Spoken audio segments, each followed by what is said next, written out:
The second my divorce was finalized, Clara pushed a bank card across the table toward me. "Child support," she said, her tone as matter-of-fact as if she were talking about the weather. "I'll have it transferred to your account each month." I didn't bother to look up at her. With a simple flick of my finger, I sent the card sliding back across the polished wood, where it came to a stop against the cuff of her expensive silk blouse. "That won't be necessary," I replied. "I'm leaving this marriage with nothing. I'll be responsible for all of our child's expenses on my own." The room fell silent. For the first time, Clara's perpetually calm expression broke, her eyes widening in genuine shock. I suppose she had expected me to plead with her, to try and negotiate a better settlement for our son. I had, after all, been a stay-at-home father for the past 7 years, entirely dependent on her income. I was disconnected from the professional world and had no savings to speak of.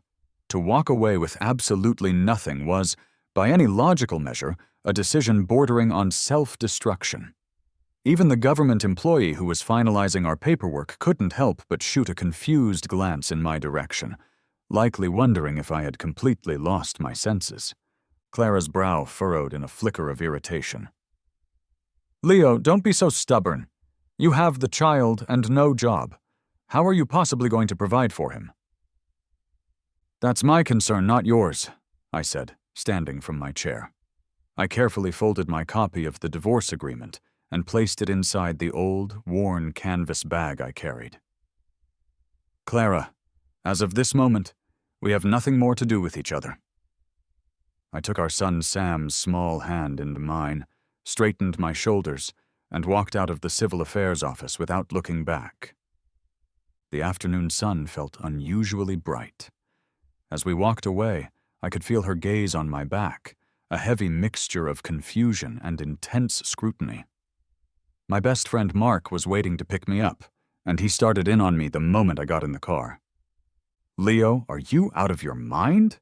You walked away without taking a single thing? What are you, some kind of martyr? Clara was the one who had the affair. She's the one who's at fault here. Why wouldn't you take her money? Sam's school, his doctor's visits, everything costs money. What are you planning to raise him on? Air?" Thankfully, Sam was in his car seat in the back, completely absorbed with his toys, so he didn't hear Mark's frustrated lecture.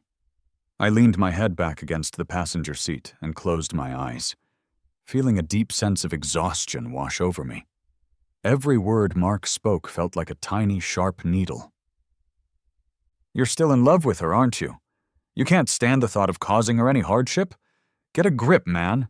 She brought that pretty boy, Julian, into your house, into your bed. What is there left for you to protect?" A sharp pain tightened in my chest. The memory of that rainy night returned with an unwelcome clarity. Our son had been running a high fever, and I couldn't get a hold of Clara on the phone. I was driving through the downpour to get to the hospital when I realized halfway there that I had forgotten his medical insurance card, so I had to turn the car around and go back. The house was lit up. Just inside the entrance, a pair of expensive men's dress shoes was next to Clara's high heels. The bedroom door was slightly ajar, and I could hear sounds of labored breathing and muffled laughter coming from inside. "Clara, when are you finally going to get rid of that freeloader? I can't stand having to be so secretive all the time." "What's the rush? I still need him around for a little while longer to take care of Sam. If we get divorced now, he'll just make things difficult and try to fight for his share of the assets. It's too much of a headache." "Please, you're just being sentimental. What could he possibly claim? Sam is yours. You have nothing to worry about. Just offer him some child support and it will be over." "Okay, darling, let's not talk about it anymore. He's nothing like you." I stood there in the cold hallway, holding our sick son in my arms, listening to my wife and her lover discuss me as if I were a piece of furniture, calling me a freeloader and a worthless man. Rainwater dripped from my hair onto my face, soaking through my thin t-shirt and chilling me straight to the bone. In my arms, our son whimpered, "Daddy, I'm cold." At that moment, my heart felt even colder than my drenched clothes. It was completely frozen. I didn't storm into the room. I didn't start yelling or get into a fight. I just calmly turned around, carried my son back out to the car, and drove to the hospital. Once Sam was checked in and resting with an IV drip in his arm, I went to the hospital bathroom and threw up until only bitter bile came out. On that day, the Leo who had built his life around Clara, who had given up his entire career for the sake of our family, ceased to exist. The only thought that remained was that I had to leave, and I had to make sure Clara would pay the highest possible price for what she had done. Walking away with nothing? It was laughable. I opened my eyes and watched the city blur past the car window. My voice was calm and even when I spoke. I'm not saying her money is tainted, Mark. I'm just saying I don't want it. Mark was momentarily silenced, but then his frustration returned, even stronger than before. Tainted money? You should still take it. Money is money. It's what you need right now. It doesn't matter how principled you feel. What about Sam? Are you going to let him go hungry? I turned to face him, managing a faint smile, though my eyes felt harder than they ever had before. Don't worry. Sam isn't going to go hungry. Every single penny of Clara's fortune will eventually find its way back to me, but it will be clean, and it will be on my terms. Mark seemed taken aback by the cold determination in my voice. He just shook his head and mumbled, "You're crazy. You've really lost it." He dropped me off at the small, run-down studio apartment I had rented temporarily, helping me carry in the 2 suitcases that contained all of my belongings. The place was minuscule, with paint peeling from the walls and old, mismatched furniture that gave off a faint, musty odor.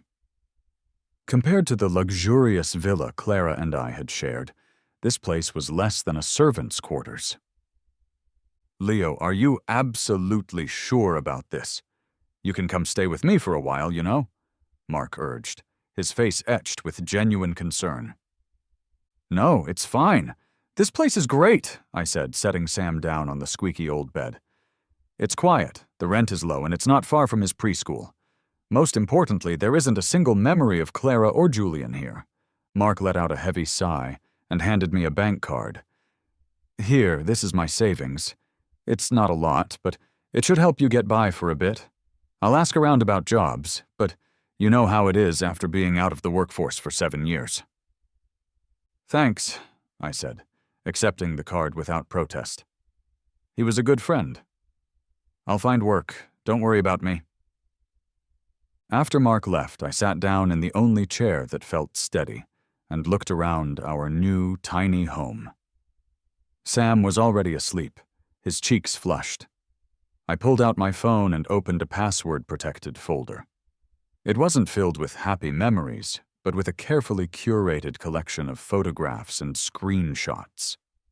There were pictures of Clara and Julian looking intimate in various restaurants and hotels, some taken by a private investigator I had hired, and others that Julian had carelessly posted on his private social media accounts, which I had managed to find.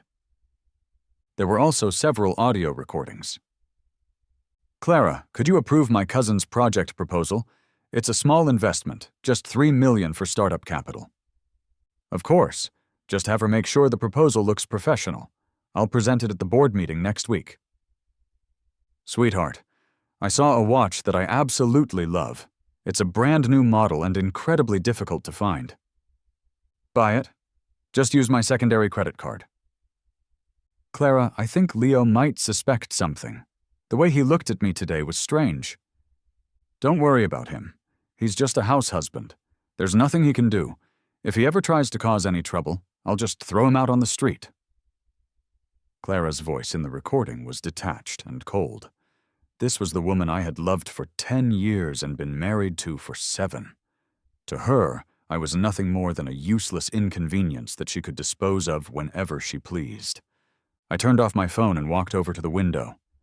In the distance, the city's vibrant neon lights flickered, but their glow didn't reach into my small, dark room. Clara, Julian. The game was just getting started. Walking away with nothing was going to cost them everything. I had the 20,000 Mark had given me, plus a little I had managed to save in secret, which added up to less than 50,000 in total.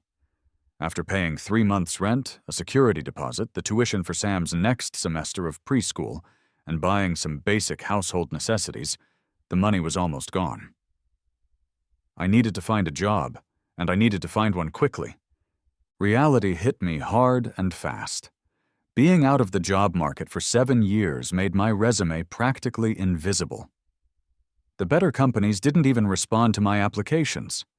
The only places willing to consider me were offering intense, low-wage jobs like sorting packages in a warehouse or waiting tables. The hours for those jobs were also impossible to manage while trying to pick up Sam from preschool. After 2 weeks of relentless searching, I finally found a position as a general clerk at a small trading company. The pay was $3,500 a month, with 1 day off a week. My hours were 9 to 6, but there was often overtime. In a city with such a high cost of living, that amount of money was barely enough to support myself and Sam. Every day was a struggle. I would wake up at 6 in the morning to make breakfast for Sam, take him to preschool, and then cram myself onto a crowded subway for an hour-long commute to the office. The work of a clerk was tedious and never-ending, making copies, running errands, ordering lunch for the office, and sorting through endless stacks of paperwork. The office computer was painfully slow, and my supervisor seemed to find fault with everything I did. Most of my coworkers were young women who regarded me, an older man with a child starting over, with a mixture of pity and subtle judgment. After my workday was over, I would fight my way back onto the subway to pick up Sam, and we would usually get home around 8 in the evening. Then I would rush to cook dinner, spend a little time playing with him, and get him to bed. Only then could I open my laptop and search for freelance work online. I managed to find some translation jobs that paid by the word, and I often worked on them until well past midnight. Life felt incredibly difficult. Sometimes I would see Clara featured in the business section of the news. Her company had just secured another massive project, and its valuation was climbing by billions. She always looked so poised and powerful. I would also see Julian's social media posts, where he was essentially broadcasting his new, lavish lifestyle to the world, showing off expensive sports cars, designer watches, and trips to exclusive resorts. His captions were always things like, "So grateful for the light of my life. I found the best version of myself with you, Clara." Their followers would leave comments about how they were a perfect match and how fortunate Clara was. It was nauseating. One weekend, I took Sam to an amusement park, and I saw them there, Clara and Julian. Sam's sharp eyes spotted her immediately, and he pointed excitedly. "Daddy, look, it's Mommy!" He pulled his hand from mine and ran towards them like a happy little bird. When Clara saw us, her expression immediately soured, her brow furrowed with unmistakable annoyance and contempt. She stopped Sam, who was running towards her with a huge smile, with an awkwardness usually reserved for the child of a distant relative. Julian stood beside her, dressed in the latest designer streetwear with a watch on his wrist that was worth more than my annual salary. He looked down at me, a victorious and pitying smirk on his face. "Leo, brought Sam out for some fun?" he asked, his voice dripping with condescension. "This place is more your speed, very down to earth." He wrapped his arm around Clara's waist. "Clara, we should go.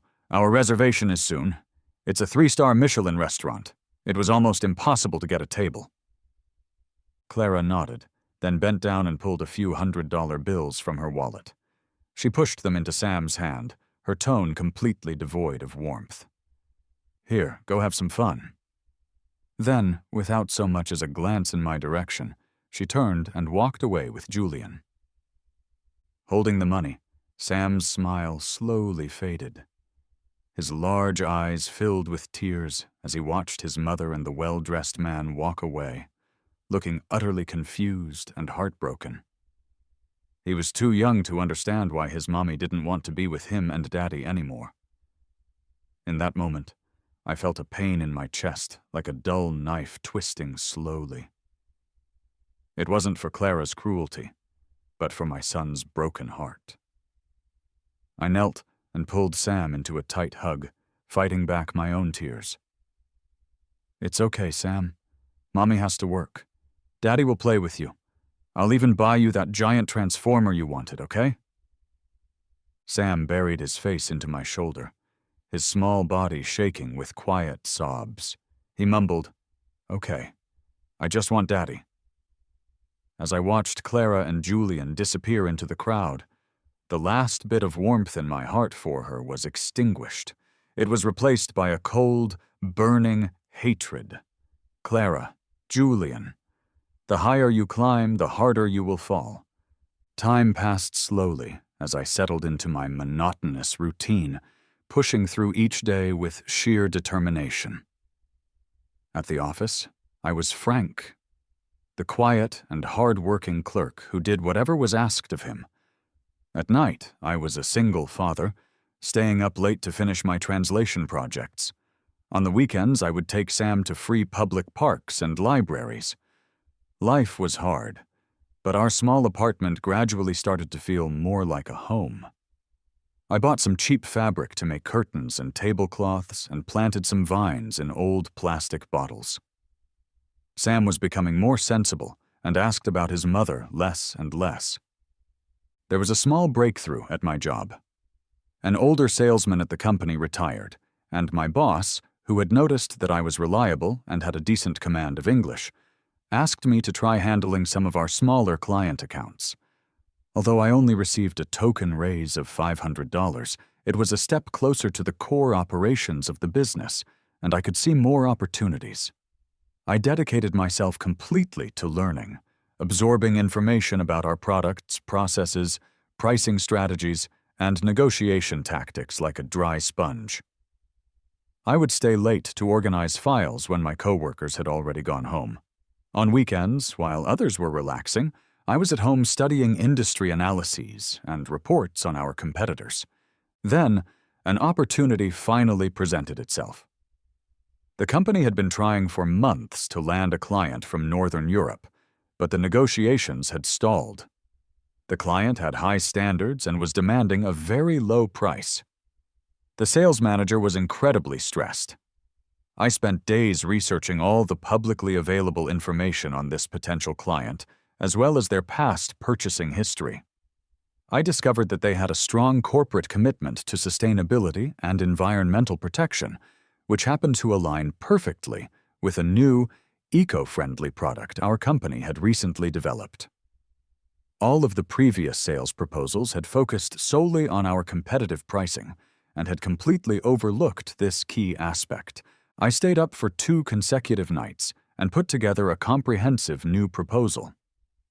Instead of focusing on price reductions, I used data to demonstrate how our new product perfectly matched their corporate sustainability objectives. I argued that it would not only save them money in the long run, but also enhance their brand's image.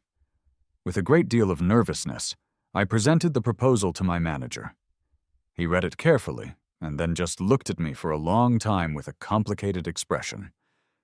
"Leo, I had no idea you were capable of this." In the end, the company decided to adopt my proposed strategy. After a few more rounds of negotiation, we successfully landed the difficult client. Even though I was only involved in the execution and the primary credit went to the manager and the business director, my manager started to see me in a new light. He officially transferred me from my clerk position to the business department, giving me the title of business assistant and raising my salary to $5,000 a month. More importantly, this new role gave me access to the company's internal networks and a wider range of resources. At a small industry networking event, I ran into a familiar face. It was Sophie. She had been a senior of mine in university and was the captain of the debate team. She had always been a standout student, coming from a well-off family and possessing incredible talent. After graduation, She had gone abroad to continue her studies, and I had heard that she had become very successful. She hadn't changed much. She was just more polished and professional. She was wearing a sharp, dark business suit and still commanded attention in a crowded room. She recognized me first, a look of surprise on her face. "Leo, is that really you?" I felt a little self-conscious. The discounted suit I had bought specifically for this event suddenly felt cheap and ill-fitting next to her. "Sophie, it's been a long time." She looked me over, her expression warm and friendly, with no trace of judgment. "I heard you got married after college. How have you been?" I tried to sound casual as I smiled faintly. "Divorced. I'm starting over with my son."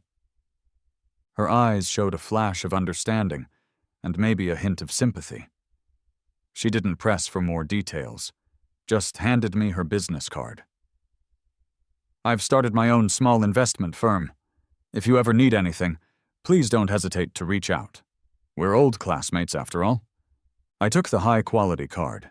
It read, "Q Capital, Sophie." A small idea began to form in my mind. I didn't call Sophie right away.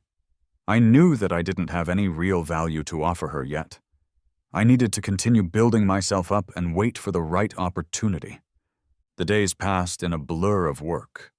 I slowly but surely established myself at the company, getting promoted from assistant to a junior account executive, with my salary increasing to over $7,000 a month. With the additional income from my freelance translation work, money was still tight, but I no longer had to worry about being able to afford Sam's formula or his tuition. I moved us out of the studio and into a slightly larger two-bedroom apartment with a small balcony. Sam was thrilled to have his own room. But I continued to see news about Clara and Julian. In the financial world, Clara's company was thriving, its value growing at an incredible rate. In the world of tabloids and social media, Julian was becoming well known as the handsome man behind the successful businesswoman, constantly showing off his luxurious lifestyle and Clara's affection for him. Their success only made the knot of determination in my gut tighten. I knew that Julian's greed, combined with Clara's growing arrogance, would be the perfect recipe for their downfall. My long-term investment was finally beginning to pay off. The first problem arose from a raw materials procurement project that was being managed by Julian's cousin, whom Clara had appointed as the deputy manager of the purchasing department. The materials they procured were of poor quality and had been purchased at an inflated price, which led to serious quality control issues with one of the company's product lines. Customers demanded refunds, and the company suffered a major financial loss. Clara was furious. A thorough internal investigation revealed that Julian's cousin had been embezzling funds. Julian pleaded with Clara on his cousin's behalf, insisting that he had no knowledge of it. He waited outside her office for an entire afternoon, explaining that his cousin was just young and naive and had been taken advantage of. In the end, out of her feelings for Julian, Clara decided not to involve the police. She fired his cousin and managed to recover some of the lost funds, but the incident planted a seed of doubt in the minds of the company's executives and shareholders, damaging Julian's image as a helpful partner. This was just the beginning. The main event happened a month later. Clara's company was in the process of bidding for a large government-led infrastructure project. Winning this contract was critical. It would elevate the company to a whole new level of scale and influence. Clara was confident they would win and had invested a significant amount of resources into the bid. However, just days before the final decision, a rival company released a detailed technical proposal and pricing analysis that was suspiciously similar to Clara's. This analysis specifically targeted the weaknesses and cost vulnerabilities of her company's proposal. The company's most sensitive trade secrets had been leaked. Their bid failed miserably. The preliminary investment was a total loss. The company's reputation was severely damaged, and its stock price plummeted. Clara was enraged and immediately launched an investigation to find the mole. After several days of digging, all the evidence seemed to subtly point toward Julian. An anonymous source reported having seen Julian meeting frequently with a female director from the rival company during the bidding period. Others provided grainy security camera footage that showed Julian using an old employee's access card to enter the company's secure archives late at night. Julian was completely stunned. He rushed to Clara's office, crying and swearing that he was innocent and that he had been framed. "Clara, you have to believe me. Why would I ever betray you? Everything I have is because of you. It doesn't make any sense." Clara's face was pale, and her eyes were colder and more suspicious than he had ever seen them. "Then how do you explain the security footage, and your meetings with Director Wang?" I was trying to get some inside information for you, and the access card. I just found it on the floor and was curious." Julian's excuses were weak and unconvincing. Just then, Clara's assistant entered the office with a grim expression and handed her a file. "Ma'am, the IT department was able to recover some deleted emails from Mr. Julian's private account. You should see this." Clara's eyes widened as she read the contents of the file. It was an email from Julian to an anonymous overseas account, sent just days before the bidding deadline.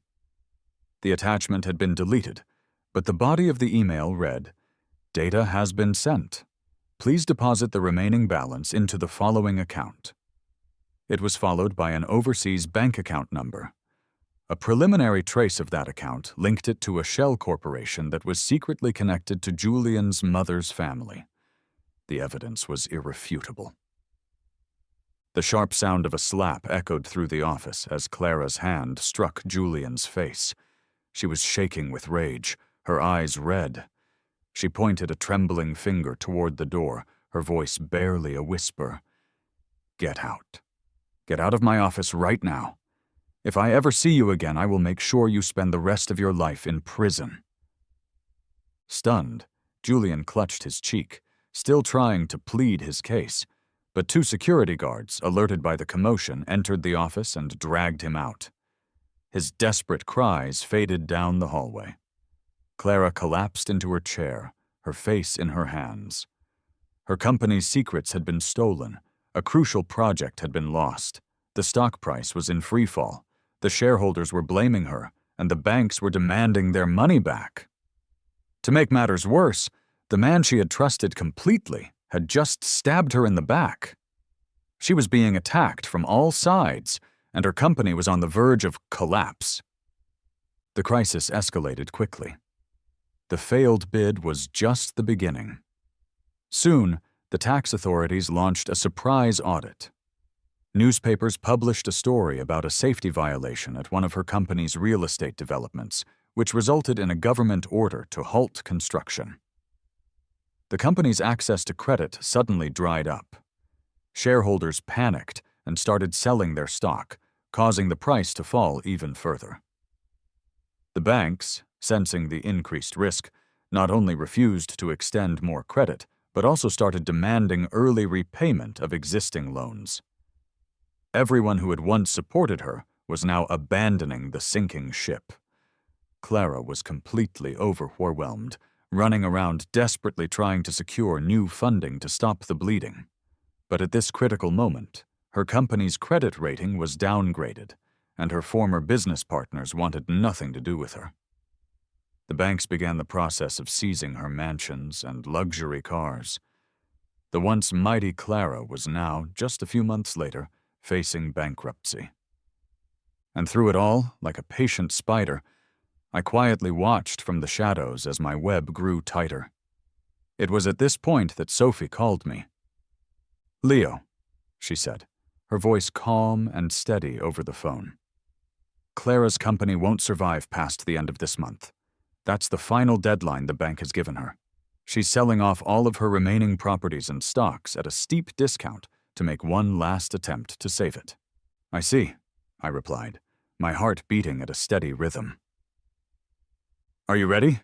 Sophie asked. I looked at my computer screen at the long string of numbers in a secret offshore account I had established. It was the money I had been painstakingly siphoning and accumulating for the past 3 years, moving it like an ant carrying grains of sand through legitimate-looking channels. The source? It had all come from Clara's own vast fortune, small amounts that she never noticed were missing before I left. There were the high-value retirement insurance policies and trust funds that had been purchased during our marriage, which I later liquidated or used as collateral through complex financial maneuvers.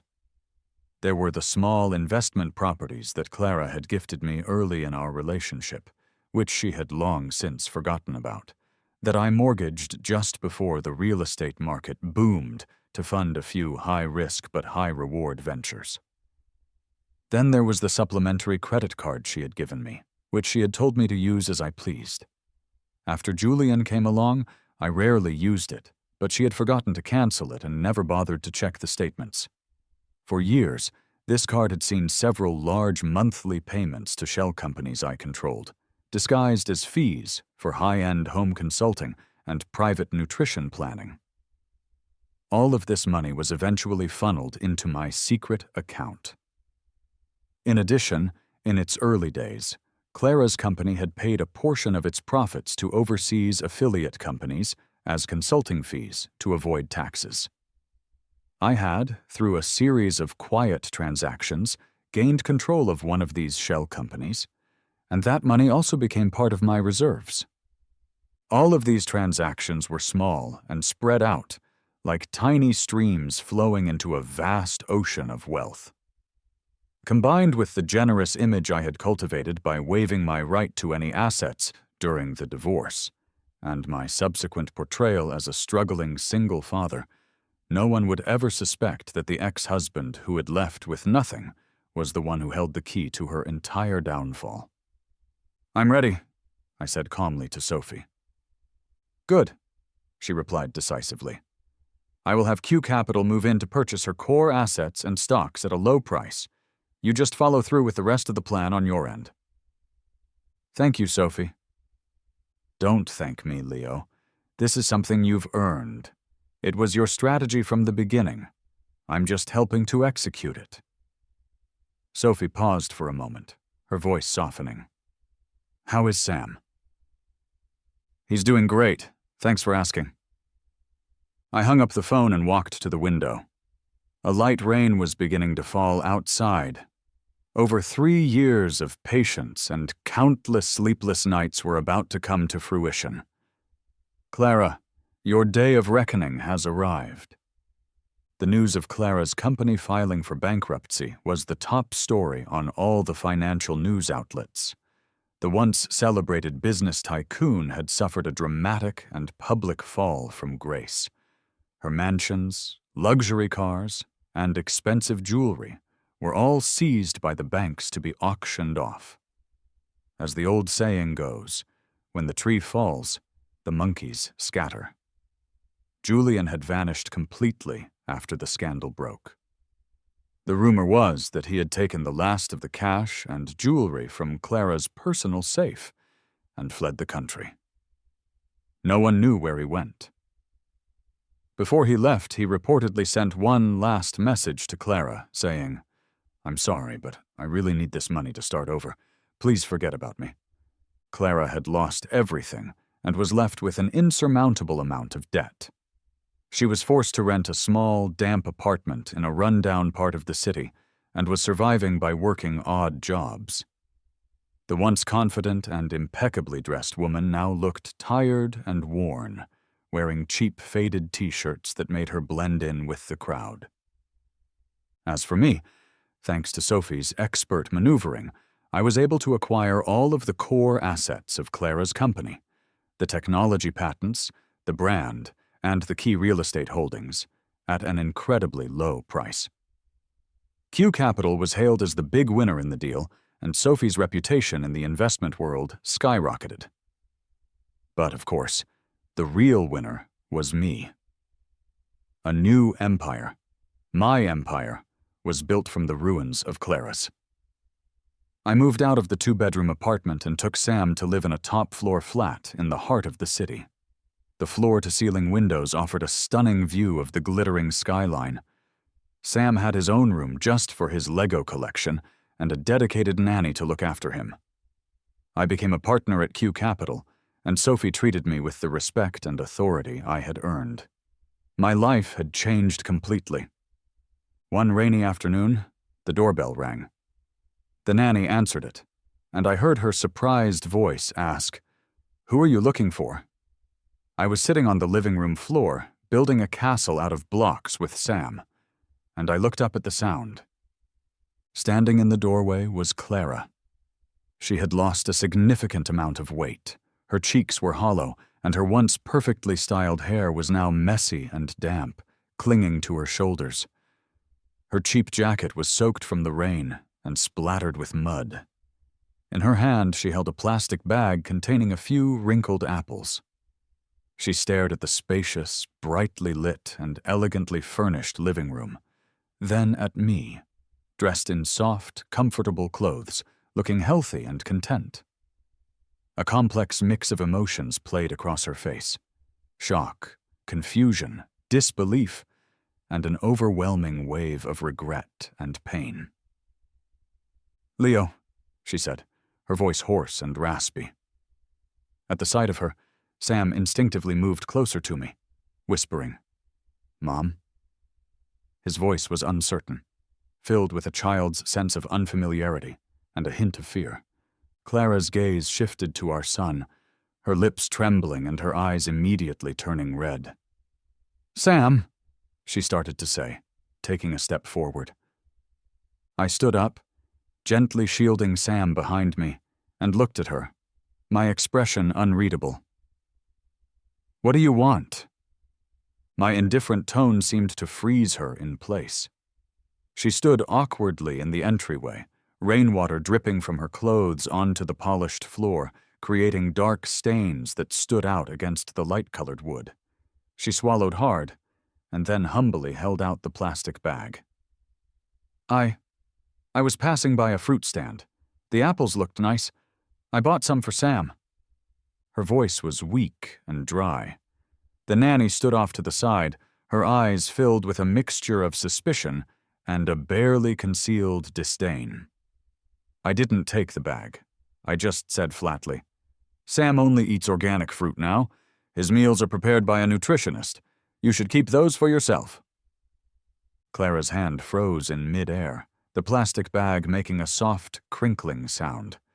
The color drained from her face, leaving it a pasty white. She slowly lowered her hand, the bag of apples hanging limply at her side.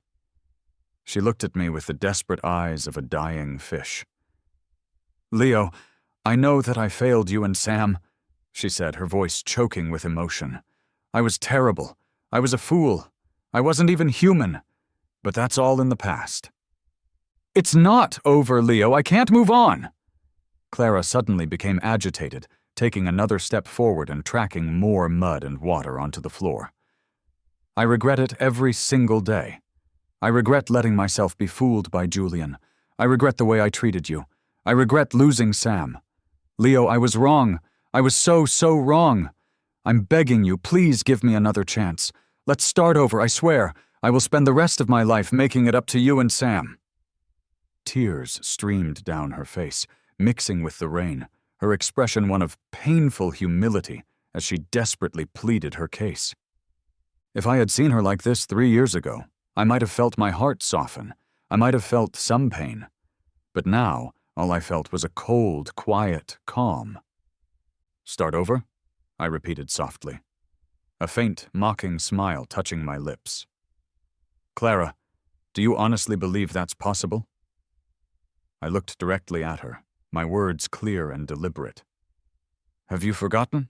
When we got divorced, you told me yourself that I was just a stay-at-home husband who couldn't make waves, and that I should just leave.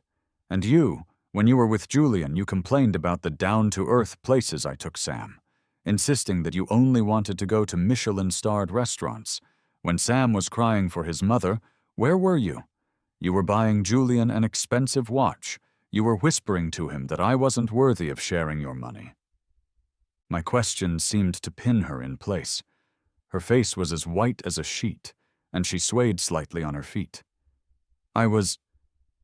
Clara, I interrupted again, my voice low but firm. What's done is done. You can't put a broken mirror back together. Everything between us ended the moment you chose to betray me and our son. I gestured toward the door. This is my home, and Sam's home. You are not welcome here. Please leave. The light in Clara's eyes flickered and died. She was completely engulfed in despair. She stared at me as if she were seeing the man standing before her for the very first time. The husband who had once been completely dependent on her, who had built his entire world around her, had transformed into someone she didn't recognize at all. Her lips moved, and she finally asked the question that had clearly been tormenting her, driving her to the edge of madness. Did you know? When you walked away with nothing. Was that part of a plan? About Julian? About the company? Did you— She couldn't finish the sentence, but the fear and the desperate need for an answer were plain to see in her eyes. I didn't deny it, but I didn't confirm it either. I just lifted my chin slightly, a small, cold smile on my face, a smile I had perfected in the business world. Clara, business is like a battlefield. All is fair in love and war. You were the one who taught me that. You taught me that you should never trust your fate to someone else's conscience. I paused, my tone becoming completely indifferent. As for the rest of it, does it really matter anymore? What matters is that everything you once had now legally belongs to me and Sam. Everything you were once so proud of. Clara looked as if she had been struck by lightning. She staggered backward, leaning against the cold doorframe for support. Her eyes were filled with a mixture of horror, despair, and a chilling fear. Her last shred of hope had been utterly destroyed. She had lost, completely and totally. Not to a business rival, not to Julian's betrayal, but to the ex-husband she had never truly seen, the one she thought she could control and discard like an old toy. She had lost so thoroughly that there was no possibility of a comeback. She turned, almost in a trance, and walked back out into the rain like a hollowed-out shell, stumbling with each step. Her shoulders were hunched in utter defeat. I closed the door, shutting out the cold and the damp. I turned around and picked up Sam. "Dad, what happened to Mom?"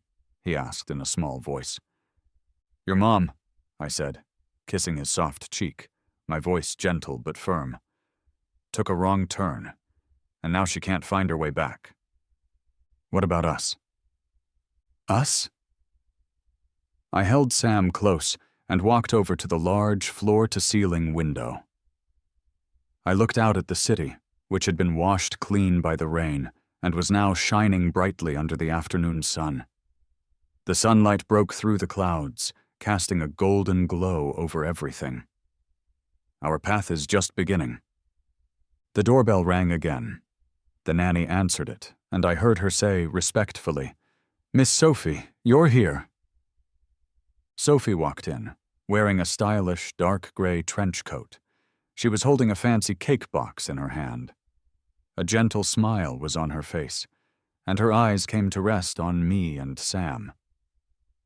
"See, I didn't forget my promise to bring Sam his strawberry cake," she said, waving the box at him. Sam immediately wiggled out of my arms and ran over to her, cheering, "Sophie! Sophie!" Sophie bent down and scooped him up into her arms with a warm smile. She carried him over to the window and stood beside me, looking out at the magnificent cityscape. "Is everything taken care of?" she asked softly, a quiet concern in her voice. "Yes," I nodded. "She won't be back." Sophie was silent for a moment, her gaze fixed on the street below where Clara had disappeared into the flow of traffic. "Do you still hate her?" she asked. I let out a long breath, watching the bright sun. "I used to hate her more than anything, but now I paused, feeling Sam's warm little body leaning against me, feeling Sophie's steady presence beside me, and looking around at our clean, hopeful new home. Now, I realized that hating her for any longer would be a waste of time. Sophie turned to look at me, a soft light in her eyes.